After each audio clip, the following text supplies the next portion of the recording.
nay chúng mình cùng học về loại động vật nhé. Con khỉ.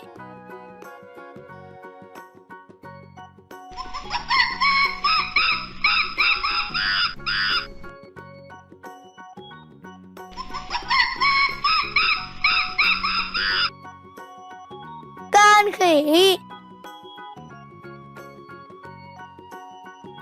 Con lợn.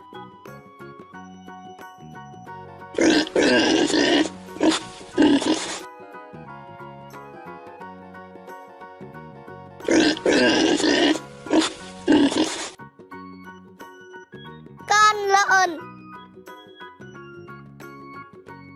Con chó.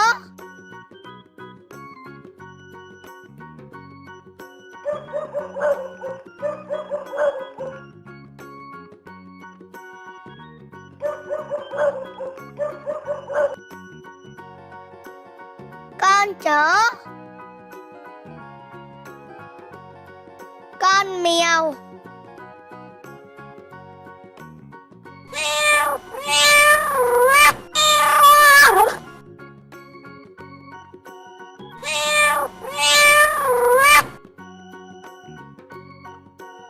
Con mèo. Con hà mã.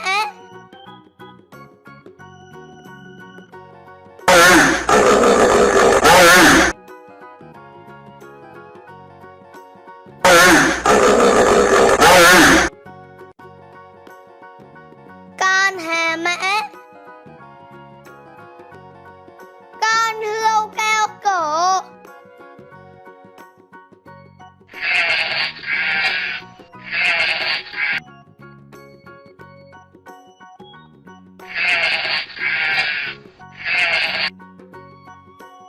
Con hươu cao cổ. Con dê.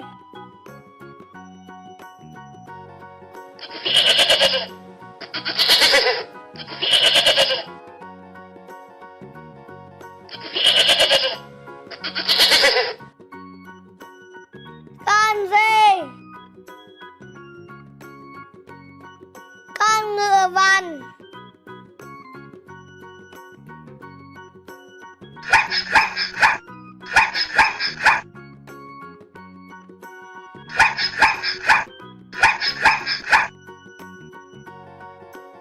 Con ngựa vằn. Con voi.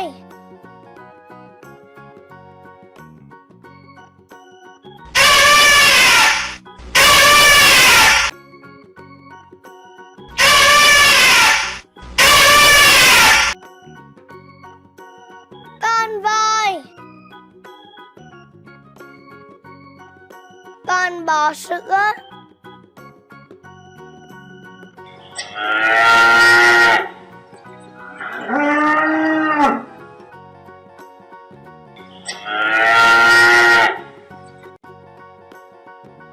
Con bò sữa. Con chim cánh cụt.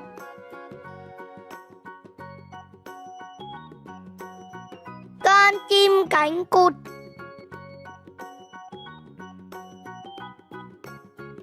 Con chim cánh cụt.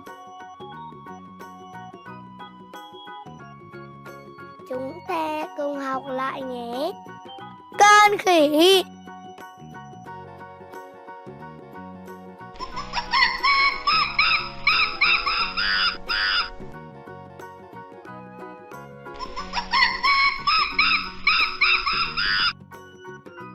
Con khỉ. Con lợn.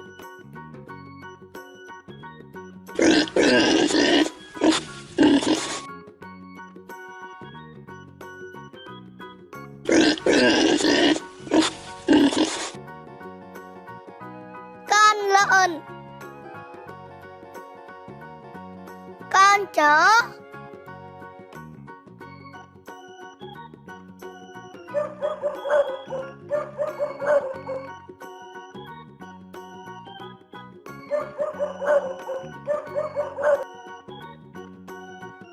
Con chó. Con mèo.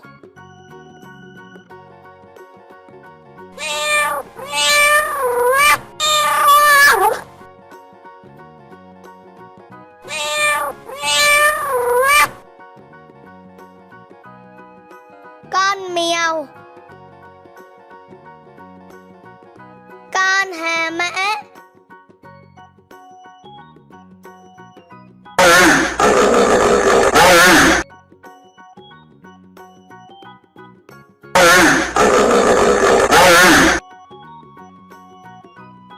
Con hà mã. Con hươu cao cổ.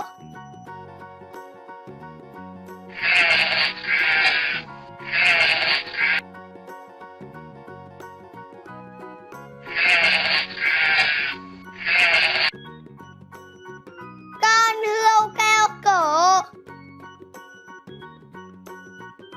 Con dê.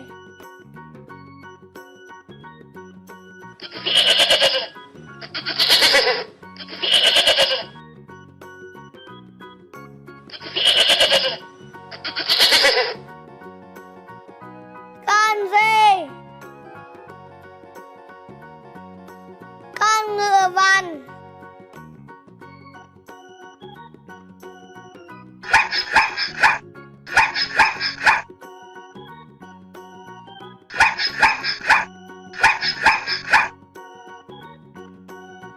Con ngựa vằn.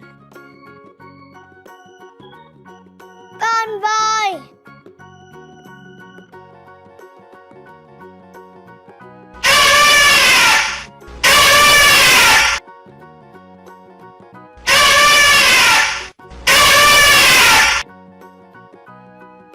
Con voi.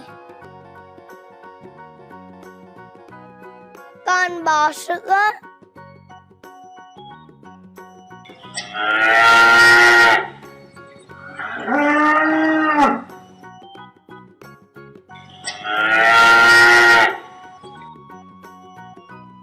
Con bò sữa.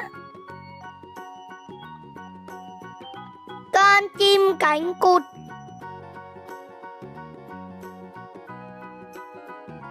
Con chim cánh cụt.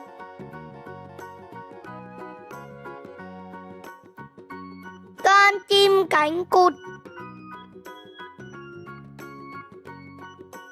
Cảm ơn các bạn đã xem video.